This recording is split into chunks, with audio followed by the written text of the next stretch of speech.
Well, that is just embarrassing.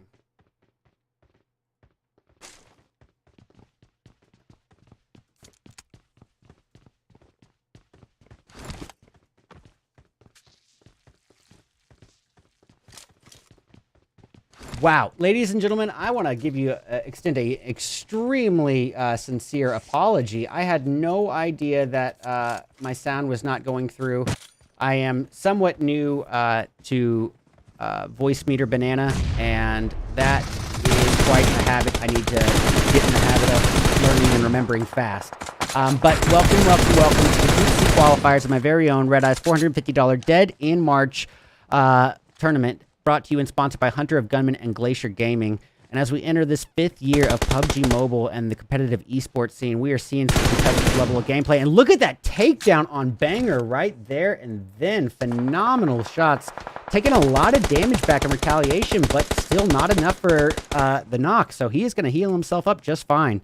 And what do you know? The three-piece here of members of Equinox Gaming carries on already with 4 kills between QC and Ryan. We see members of Dauntless trying to retaliate here. Claws firing from behind the hay bale, not getting any successful connecting damage there.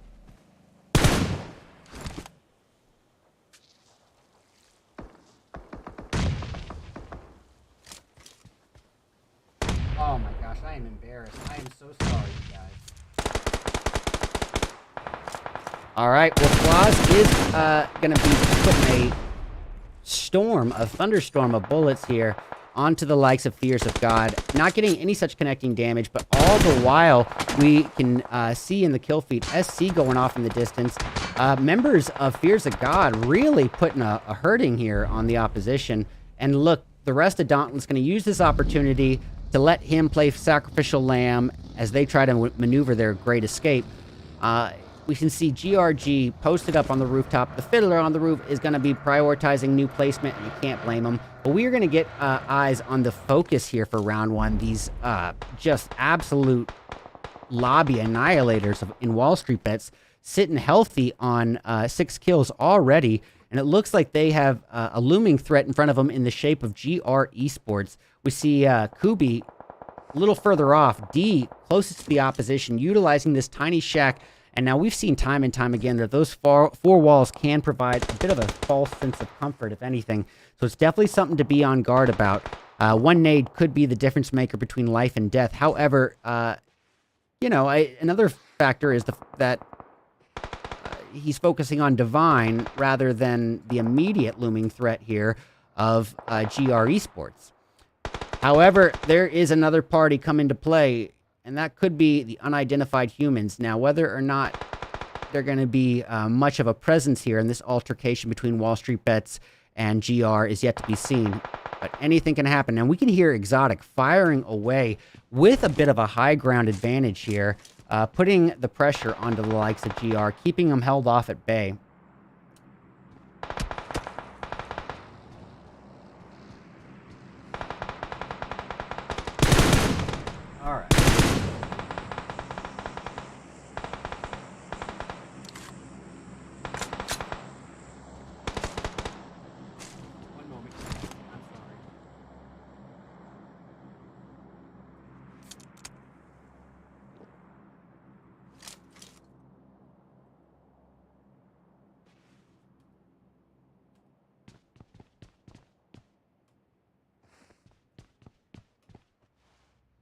All right. Well, Exotic gonna just play the Guardian here, holding him off pretty steadily without much issue or need for assistance here. I am gonna switch over just for a moment. I thought there was a member of Dauntless getting closer and closer to the looming threat beneath him in silent commandos, but it seems I'm incorrect about that. So for now, what about keeping eye? Well, as I say that, boy. Dauntless firing in a distance altercation between Divine. Claws being the sneaky water snake he is, getting a nice side angle. Roy holding the pillars of the bridge. This is going to get interesting. Now, Dauntless spread out as a duo in... Yeah, things are going to look pretty rough here for Roy's as the enemy's driving directly overhead, but I don't think that they are aware of his position.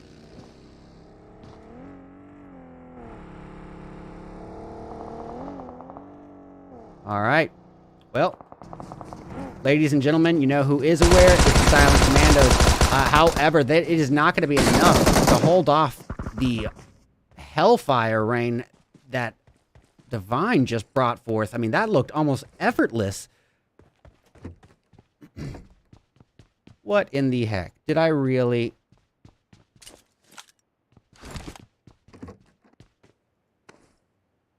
No way. Apparently, ladies and gentlemen, I somehow stopped the replay buffer. Great. Every complication is happening, but that's okay. We can roll with the punches. It's not too big of a deal. But I am going to get eyes on the final hope for Wall Street Bets Exotic as he prepares... Oh, not prepares. He finishes off the entirety of what was left of Die For You. Well, Die For You did die for Exotic, and Exotic now secured his 5th kill and bringing the team up to a total of 9 as the final hope for the team. That's a pretty impressive performance with the odds against him. I have got to figure out what's going on here with this.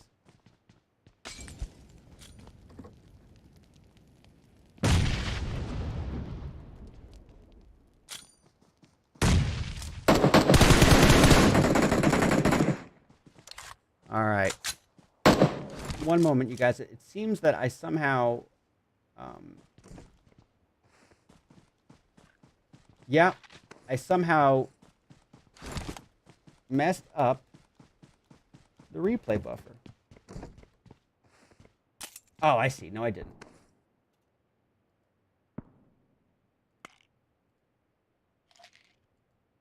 Well, then why is it not working, friend? Huh. That's never happened. Well, we're going to switch attention to Divine versus the likes of Monarch. Monarch is, at this stage, the final hope for the Silent Commandos, and he is outnumbered, outmanned, and outgunned in this position. Feeling a lot of pressure here on him, and finally, we got the replays going again. Oh, boy, G25, Ryan is out of there, and Dauntless is finished off as well. Looks like Fears of God eliminated at the hands of EXG. That's going to be Equinox Gaming. I think this is going to be the closest thing to an altercation at the moment. Sorry about that, guys. Closest thing to an altercation at the moment. So this is what I'm going to stay tuned into for now.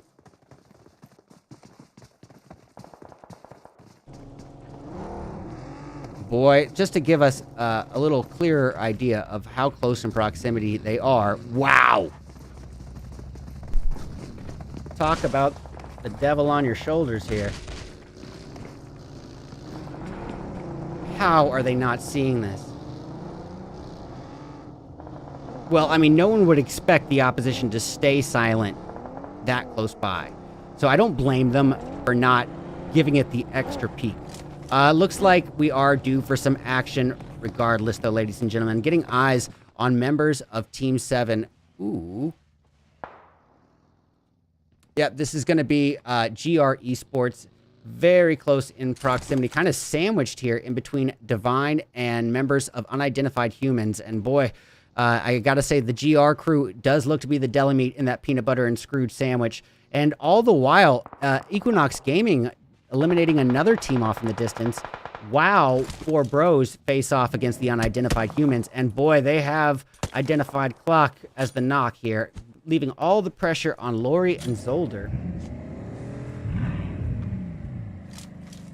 Oh, I see you rooting for Unidentified Humans, Crypto, coming up. And especially thank you for bringing that stuff to my attention. They will absolutely get a little extra screen time.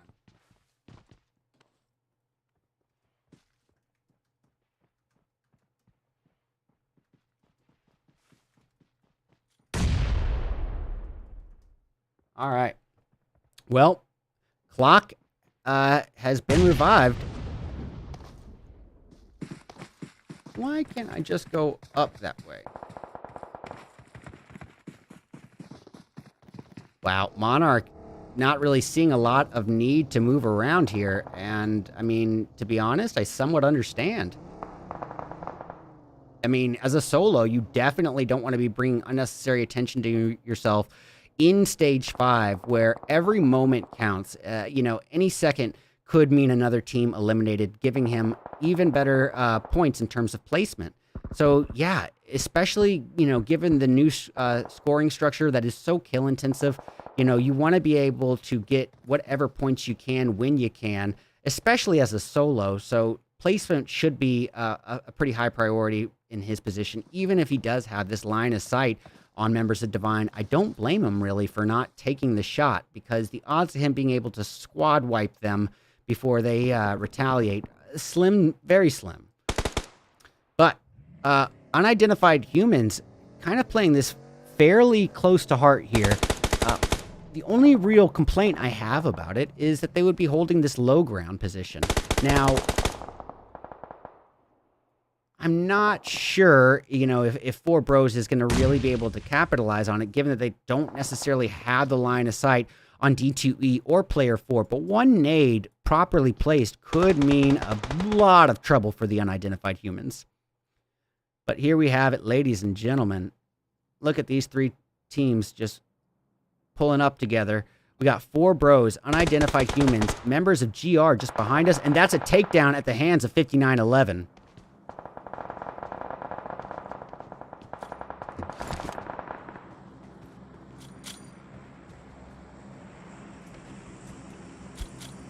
What? Oh, I see. I'm not hitting the right thing. Goodness gracious. All right, well, 5911 trying to secure a revive on his fallen teammate D2E as he enshrouds him in a cloud of smoke, leaving a lot of the pressure here onto player 4 to try to hold the opposition of Four Bros off at bay. He's cooking up a little bit of hellfire, and boy, it does connect on Laurie.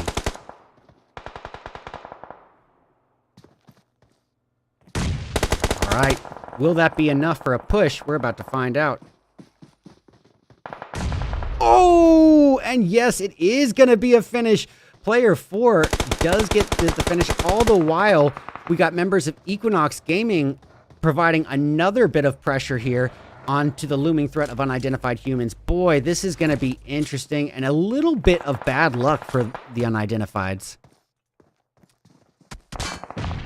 D2E getting a little bit of low ground here, all the while his teammate taken out in the smoke. All right, we can hear members of GR firing away in the distance, sitting at 2 kills only, but still a 3-piece, and you cannot place enough emphasis on having those numbers come in-game. All right, Divine has a bit of those numbers working in their favor as well, and boy, just beautifully utilizing these utilities. When compound cover becomes few and far between, ladies and gentlemen, especially in in-game, that is when those utilities, those nades and smokes really count 10 times their inventory weight, in my opinion. But look, we're down to our final 3 teams. It's Divine, Equinox, and GR. It's a 3v4, and that's a takedown there on Shek.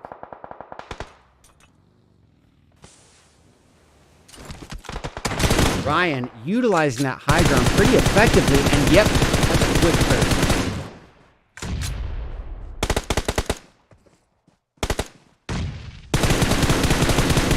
And now another takedown on Vodka to add insult to injury.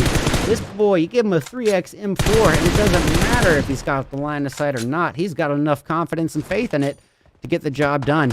However, taking a little bit of retaliatory damage here. Will it be enough to take him out? Nope, but it is enough to hold him off at bay to heal up just for a moment. And that's the opportunity Divine needs to get a nice line of sight. DPR as they try to make their way in the zone. It is not happening. Well, CQC trying to add on to his teammates' damage, but ultimately taken out by members of Equinox as they secure their new positioning. All right. What's Bonix going to do here? He's the final hope for this team in a 1v3 scenario. GR versus Equinox Gaming. Let's get it. And that is that, ladies and gentlemen. And any way you look at it, it's got to be game over. But we have got to give it up to the boys and girls in Equinox Gaming. A phenomenal performance, an insane performance. What am I seeing here? What?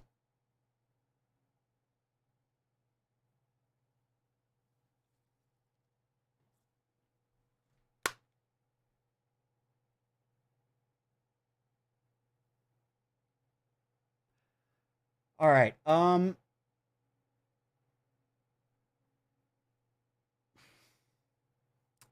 I certainly don't mean any disrespect or unwarranted doubts to the likes of Equinox Gaming. In the 3.5 years of casting, I have never seen a three-piece come through with a 25 kill win. That is otherworldly, and so much so that it does get me a little suspicious here. I'm not necessarily, making any assumptions, but I am going to have to do a credibility check on these guys and find out a little bit more about them. But we'll look into it. For now, that is probably the most impressive three-piece performance I've ever seen. I had no idea that they were that high in terms of kill count. But either way, phenomenal first place finish. 25 kills as a three-piece is pretty unprecedented. Getting eyes on GR Esports as they take that silver medal second place finish with 2 kills. Third going to Divine with 5, 3 of which go to Shake. We got Unidentified Humans, even as a three-piece, able to secure the 4th place position, and that's with 2 kills, both of which come from player 4. 5th place goes to the 4 Bros with 2, 1 from Laurie, 1 from Zolder. In 7, grabbing 6 with 0. We got members of SC, this is the Silent Commandos, with 1 kill from Agent 47. All right, 8th place is going to belong to members of, one second. Well, HL, but HL really should have read the rules. I feel like every single week we go through this routine, but if anyone knows about my events, they know that you are required to have at least 3 tags to be scored. So these 3 kills do not count, but they didn't waste their time by participating. They ensured that they are not going to be immediately insta-banned from Dead in April because they participated. All right, 9th place going to Wall Street Bets, but, to be eliminated in 9th and already have 9 kills under your belt, that's pretty impressive. So good on them. Fears of God in 10th with 4. 11th is going to go to the likes of Dauntless, and that's going to be with 2 kills. My apologies for not getting that in the site. 12th place is going to go to DF. DF is none other than Die For You, and they'll be taking that with 3 kills, all of which came from 0419. We got C4 Esports in 13th with 1 kill from Revlas. Growing Stronger in 14th with 1 kill from Yuchi. Fruit Cup in 15th, but with 0 kills to speak of. 16th goes to the likes of Eternal Gaming with 0 kills. And lastly, Could Be a Girl, Grr, and Bad Calf do not share a tag. So the fact that they got last place with 0 kills, almost inconsequential. So, all right, guys. Well, that is the first round out of the way. But we still have 2 more rounds of action, mayhem, and strategy coming your way today. Now, we've seen our participants on the very first map ever introduced into the game, Erangel, but that's the one that they're supposed to be most familiar with, most synergized with, most experienced and comfortable with. I am curious about what's going to happen when we take things to that wide, open, arid desert. I am, of course, speaking about Miramar as we return for round 2 of 3 of my very own RedEyes $450 Dead in March tournament qualifiers for Group C, brought to you and sponsored by Hunter of Gunmen and Glacier Gaming in just a few short minutes. Stick around. We'll be back soon.